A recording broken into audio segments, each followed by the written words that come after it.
할렐루야. 다시 여러분과 함께 말씀을 나누게 된 것을 감사하게 생각합니다. 제가 몇 주를 거쳐서 예수님을 만난 사람들에 대해서 말씀을 전가했습니다. 예수님을 만난 사람의 특징은 예배를 잘 드리는 사람, 예배자가 된다는 말씀을 드렸습니다. 우리 구원받은 모든 성도들은 예배를 잘 드려야 합니다. 그 이유는 첫째는 창조의 목적이 주를 찬송하고 주를 예배하게 우리를 지으셨기 때문에 그렇습니다. 두 번째는 예수님은 예배자를 찾으신다고 했습니다. 학벌 좋은 사람, 인물 좋은 사람을 찾으시는 것이 아니라 예배를 잘 드리는 분을 우리 예수님은 지금도 찾고 계십니다. 세 번째로는 예배를 잘 드리면, 믿음으로 잘 드리면 하나님께서 상 주신다고 약속을 하셨기 때문에 그렇습니다. 우리는 하나님 앞에서 은혜의 축복을 기다리고 있어요. 우리의 노력에서 되는 것처럼 생각하지만 하나님은 예배를 잘 드리는 자에게 은혜와 복을 주십니다. 우리가 성경을 보면은 다윗과 사울, 같은 이스라엘의 왕들입니다. 그러나 이 사울은 처음에는 겸손했고 하나님께서 인정하셔서 그를 높이시기를 원했지만 그가 제사장이 드리기 전에 자기가 급해서 드렸을 때에 예배를 잘못 드리는 순간에 우리 하나님은 이 사울을 버렸습니다. 하나님 말씀을 버린 이 사울을 버리셨습니다. 그러나 이 다윗은 목동이었습니다. 모든 것이 좀 부족했습니다. 그러나 이 다윗도 죄를 지은 사람이에요. 그러나 그는 예배에 대해서만은 자기가 신이 준비하고 철저히 회개하면서 예배를 잘 드린 까닭에 성경에 보면은 사울은 점점 전쟁할 때 점점점 약해지었고 다윗은 점점점 강해졌다. 이렇게 말씀합니다.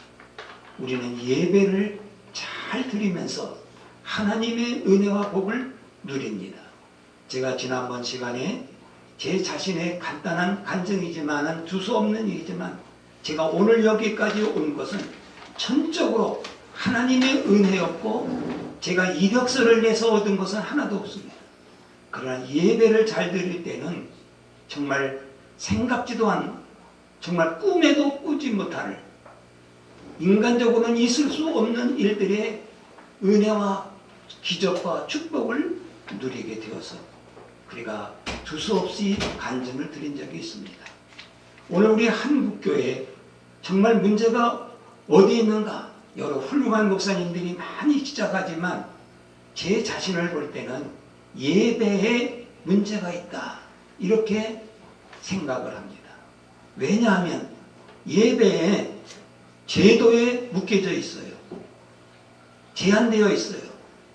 하나님이 우리를 만나러 오셨고 우리가 하나님을 만나는 것이 예배인데 이 예배를 제도로 시간적으로 제한을 시켜서 하나님의 역사를 맛보지 못하는 일들이 벌어집니다. 옛날에는 설교가 40분 이상씩 했습니다. 초대교회는요 1시간 이상씩 했습니다. 우리 제3세계 예배를 드리는 보면은 우리가 보기에는 이해가 안 될 정도로 그들은 자유스러웠어요. 그런데 우리는 서구가 실패된 것을 한국교회가 따라요. 지금은 설교가 30분을 넘기지 않습니다. 아니 20분 정도예요. 전체를 1시간 정도로 딱 묶어놓고 있어요. 그것이 우리가 보기에는 좋은 것 같지만 결과는 너무너무나 빈약한 성도로 만들고 있습니다. 우리 성도는 정말 훌륭한 하나님의 백성들입니다. 예배를 잘 훈련을 시켜야 독수리와 같은 신앙의 성장이 있어요. 그런데 오늘 우리는 지도자들이 다 닭으로 기르고 있어요. 닭장에 가둬 놓고 모이나 주면서 알이나 싹싹 빼먹는 이런 독수리를 닭으로 기르는 현상이 아닌가. 감히 저는 이렇게 진단을 해봅니다. 우리는 유럽 교회를 죽었다고 얘기를 합니다. 제가 같이 교회를 사용했던 그 교회를 말씀을 드리려고 합니다. 지난번에도 말씀드렸지만 제가 프랑크푸르트에 있을 때에 그 교회는 문화재에 속한 신교에서는 가장 오래된 그 1300년 된 교회입니다. 개혁전 개혁교회입니다. 그 교회는요, 그대로 교회는 작습니다. 그러나 그 성도들은 대단한 열정을 갖고 있어요. 우리처럼 그냥 막 떠들고 어쩌어쩌 하는 그런 열성이 아니에요. 숫자가 그렇다고 해서 많은 것도 아니에요. 참 우리들을 섬기고 외국 사람들을 무시하는 그 독일 사람 중에서도 그 성도들은 하나하나 섬길 때마다 감동을 받고 있었어요. 제가 그 30년을 그들과 같이 지나면서 우리에게 먼저 배려를 하는 거예요. 교회 사용할 때 먼저 어디에 몇 시에 하느냐. 우리가 11시에 예배 드리겠습니다. 11시 예배를 드리게 하는 거예요. 우리는 또 11시가 너무 일찍 일어나니까 싫으니까 또 오후 3시에 예배 드리겠습니다. 3시에 예배 드리고. 그래서요, 너무 잘 해줘가지고 우리가 몇 년씩 연합 예배도 드립니다. 같이 한국 우리 성도들과 독일 성도들이 같이 하는데 모든 것을 정말 배려를 하는 그 아름다움이 있어요. 그래서 어느 날 우리 크리스마스가 되어서 너무 미안해가지고 시계를 동그란 저 뒤에 있는 시계처럼 벽시계를 사서 이 교회에다가 선물을 해야 되겠다 해서 시계를 샀습니다. 그래가지고 우리 갖다가 드렸어요. 이게 뭐냐고 그래요. 벽시계라. 왜 이걸 가져왔느냐고. 우리 한국교회는 교회마다 다 뒤에 앞에 이 시계를 붙여놔서 이 설교하시는 목사님들이 시계를 보면서 설교 시간을 탁탁 맞추어서 예배 시간을 탁탁 맞추어서 이렇게 하는데, 아니 여기는 1300년 된 이런 교회가 시계가 없어 보여가지고 저희들이 선물로 이 교회 안에다가 이렇게 걸어놓기 위해서 했습니다. 그러더니 거기 포스트탄트라고 하는데 우리는 장로님이라고 불러요. 이 독일 교회의 장로님이 깜짝 놀라면서, 아니 교회에 이 시계를 걸어놓는다니? 우리는 지금 1300년 동안 이 교회 안에는 이런 시계가 들어온 적이 없다. 지금 여기 봐라. 거기는 보면 세뇌통이 500년, 종이 1000년, 다 실수한 500년짜리들만 쫙 있습니다. 강대상에 다 있습니다. 시계를 안 하는. 그러면서 나를 딱 데리고 가면서 영목사 나와봐. 그러더니 이 시계는, 세속적인 시계는 세상 사람들을 향해서 주님 앞에 부르라고 오는 시계를 하는데, 우리 종탑을 쫙 보면서 종탑을 봐라. 저 세상 사람들이 교회의 종탑을 보면 동서사방 4개가 동그랗게 이 교회 시계가 붙어 있는 거예요. 이게 세상 사람들의 시계다. 그러나 이 교회 안에는 하나님이 부르신 자들이 하나님을 만나 예배하는 시간은 세속 시간으로 운행하는 게 아니야. 하나님의 시간 속에서 하나님께서 역사하는 시간 속에 성도들이 은혜를 받는 거야. 난 충격적이었습니다. 충격적이었습니다. 그러면서 이것은 내가 받았으니 우리가 드리겠다 하면서 그 게이마인드 하우스라고 해요. 우리는 이게 교육관이라고 해요. 교육관. 교육관에 보니까 시계가 정말 몇 개가 있어요. 여기다 걸어놓겠다. 이 교회 예배 시간을 그들은 그렇게 전통적으로도 아는 거예요. 근데 오늘 우리는 어떠합니까? 세속 시간이 지배를 하고 있는 거예요. 제일 먼저 물어보면 설교 20분 넘기지 마세요. 오늘 짧게 좀 하세요. 이게 형식적인 것에서 메인은 거예요. 나는 오늘 이런 형식을 무시한다는 말이 아니에요. 질서에 하나님이 질서 있게 한다는 것은 좋은 일이지만 우리가 너무 제도적으로 무슨 시간적으로 하나님의 역사를 무시하고 그걸 얽매이는 것은 제한시키는 것은 이것이 세속적 방법이라는 사실입니다. 우리는 예배부터 개혁이 되면 좋겠습니다. 우리가 일단 정말 오전에도 그런 설교를 하셨지만은 이 한국 교회를 많이 염려하잖아요. 그게 뭐예요? 장로님들이 기도를 하시는 거예요. 큰 교회일수록. 내가 눈을 떠봅니다. 다 적어가지고 오시는데 제가 어느 때는요 시간들이 좋아서 9시 예배가 있고 11시가 있고 3시가 있고 해서 내가 한 4대 교회를 가봤어요. 근데 이 장로님들의 이 기도가 틀에 박혔어요. 나중에 보니까 교보문고에 가면 두꺼운 기도책이 있다는 거예요. 여기서 빼오는 거예요. 그러니까 똑같은 것을 그 중복적으로 하는 거야. 이게 진짜로 하나님 앞에 드리는 기도인지 사람 귀, 성도들의 귀를 그냥 좋게 하는 하나의 형식적인 기도인지 하는 생각이 들어요. 물론 우리는 기도를 적는다는 게 나쁜 말이 아니에요. 기도자도 준비해야 되죠. 설교자도 준비를 해야죠. 아니 평시도 예배 드리는 사람도 준비를 해야 돼요. 우리 하나님은 준비하는 제사를 받으신 거예요. 준비하는 자를 쓰시는 거예요. 준비하는 예물을 드려야 되는 거예요.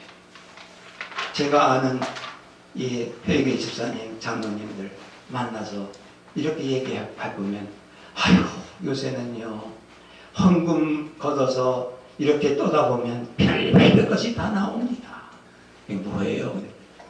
어느 때는요 빈 봉투가 들어온 것이 있고 그러니까 미안하니까 봉투를 어느 때는요 버스표 옛날에 버스표가 있고 토큰들이 나오고 극장표도 들어온다는 거예요. 이게 무슨 얘기겠어요? 준비 없는 헌금 바구니가 오니까 내어놓는 거죠. 우리는 이러한 예배의 중요성을 깨달으셔야 돼요. 저는 정말 예배만 잘 드리면 한국교회는 살아납니다. 예배만 잘 드리면 예배의 성공자가 되면 온 성도들이 성공자가 되고 사회를 향해서 정말 미칠 수 있는 소금과 빛 노릇을 할 수가 있어요. 그러나 예배의 실패자는 하나님이 쓰시지도 아니하시고 하나님이 버리시는 거예요. 사울을 버리는 이유가 단련되어 있는 게 아니에요. 제사를 잘못 드리는 거예요. 자기가 드린 거예요. 하나님이 버리신 거예요. 아벨, 가인 아무것도 안 돼요. 믿음으로 아벨은 제사를 드리니까 하나님 받으셨고 가인은 형식으로 제사를 드렸어요. 제물이 나쁜 게 아니에요.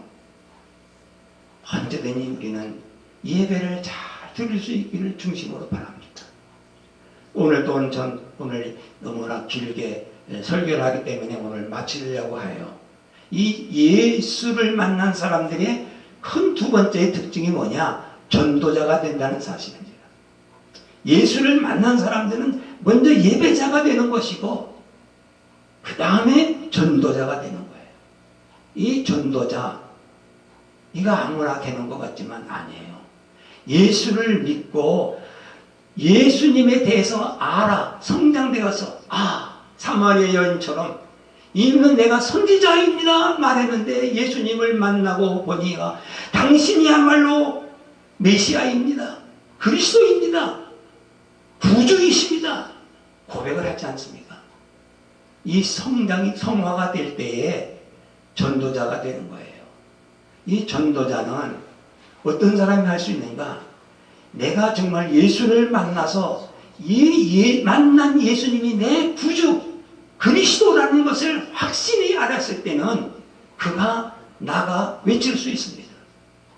그들이 무슨 신학을 하고 미사구를 써서 전도가 된 것이 아니라 그들은 와 봐라 그랬어요. 와 봐라. 자기가 미사구를 써서 설득시켜서 끌어오는 게 아니에요. 난 잘 모르는데 와 봐. 다 그렇지 않습니까? 오늘 전 짤막하게 하기 때문에 그 성경 구절을 다 되지 않겠어요? 빌립을 향해서도 안뜰에 가 있었어도 오늘 여기 사마리아 여인도 동네 사람들에게 와 봐라. 내가 메시아 그리스도를 만났다. 외친 거예요. 내가 만난 예수를 자랑하고 외치는 것이 전도예요. 말 잘해서 전도가 되는 게 아니에요. 이렇게 내가 만난 예수를 만나면 가만히 있을 수가 없어요. 저 자신을 얘기하잖아. 저는요 말주변이 없는 사람이에요. 혀가 짧은 사람이에요. 그러나 내가 정말 예수를 만나고 그 예배를 중정성이 여기니까 어린 주일학교 학생들을 막 그 전도를 하고 설교를 했어요. 그 당시만 해도 주일학교 선생님들은요 어디서 그렇게 재미있는 동화 같은 것을 잘하는지 몰라요. 저는 그런 것도 할 줄 모르고 책도 못 읽었어요. 그냥 예수님에 대해서 얘기하니까요 아이들이 떠들면서 다 알아들어요. 아이들이 좋아하는 거예요. 제가 제 자랑을 하는 것 같아서 정말 죄송하지만은 저는 이 경기도 지금 하남시가 됐지만 미사리에 있었어요. 그 당시에는요 우리 경기도 이 광주가 컸습니다. 저는요 내곡, 세곡, 지금 오금동 다 그때 경기도 땅이었습니다. 저는 정말 20대도 안 된 이 10대에 이 어린 아이들에게 계속 복음을 전해서 목사님들이 저를 굉장히 사랑했어요. 그래서 저도 모르게 이제는 주일학교를 향해서 전도하던 사람이 목사가 되었고 목사가 되기 전에도 이제는 전도자, 전도사, 목회자가 된 거예요. 담임 목사가 된 거예요. 담임 목사가 아니 담임 전도사가. 이 하나님께서 정말로 만난 것을 자랑하고 정말 그것을 전하다 보니까 하나님이 저를 이곳까지 지금 이곳까지 인도하셨습니다. 이 전도는 아무나 하는 게 아니에요. 제가 올 때 성령이 임하셔야 전도자가 되는 거예요. 성령을 받아야 되는 거예요. 그냥 작식적으로 전해서 되는 게 아니에요. 성령이 임하시면 내 속에서 불이 일어나요. 안 일어날 수가 없어요. 그리고 그 전하는 말씀 자체에 능력이 있어요. 하나님 말씀에 능력이 있어요. 안 될 것 같지만 되는 거예요. 내가 생각을 해도 내 설교를 이렇게 봐도 아이고 설교를 정말 형편없네. 이거 가지고 누가 듣겠는가? 아니에요. 이상스럽게 그 말씀 자체에 일어나는 거예요. 저는 무슨 그 상대를 교육시켜서 전도자가 되게 하고 예수 믿으시오, 전도하십시오, 기도하시오. 저는 한 번도 그렇게 강조한 적이 없습니다. 그냥 예수 복음 성경에 있는 대로 그대로 전하니까 좋은 분들이 생기고 좋은 분들이 나타나서 저를 즐겁게 하고 용기를 주고 격려해서 오늘의 여기까지 온 거예요. 우리는 성령이 임하야 정말 땅끝까지로 복음을 전합니다. 우리는 교회가 목회적인 교회보다는 저는 선교적 교회가 되기 위해서 우리 목사님들이 목회했으면 참 좋겠습니다. 선교적 교회, 선교적 목회, 온 성도들을 정말 선교하도록 전도하도록 하나님께서 원하시는 것이 무엇인가를 강조하면은 하나님께서 그 길을 열어주신다고 저는 확신합니다.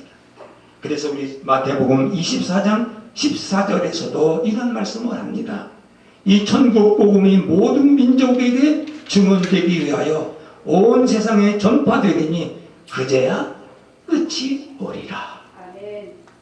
복음이 세계로 땅끝까지 전파되어야 재림 예수님이 오시는 거예요. 우리는 예수님이 오시기를 기다리면서 우리 자신이 예배 잘 드리고 복음을 내 실력으로 내 말주변으로 전하는 것이 아니라 내가 만난 그리스도 예수를 자랑하고 높이고 전하고 내가 부족한 것을 깨닫고 성령님에 의존하면서 정말 이 복음을 전하면 말씀 자체가 성령께서 내가 하지 못하는 그 일을 하신다고 저는 확신합니다. 그래서 우리는 정말 예수를 만난 모든 분들은 주의 종이 되지 못한다고 해도 예수 믿는 사람은 예배 잘 드리고 복음 잘 전하는 전도자가 되어서 재림 예수님을 우리 앞당겨 만나볼 수 있는 그날이 있기를 주의 이름으로 축복합니다. 아멘. 감사합니다.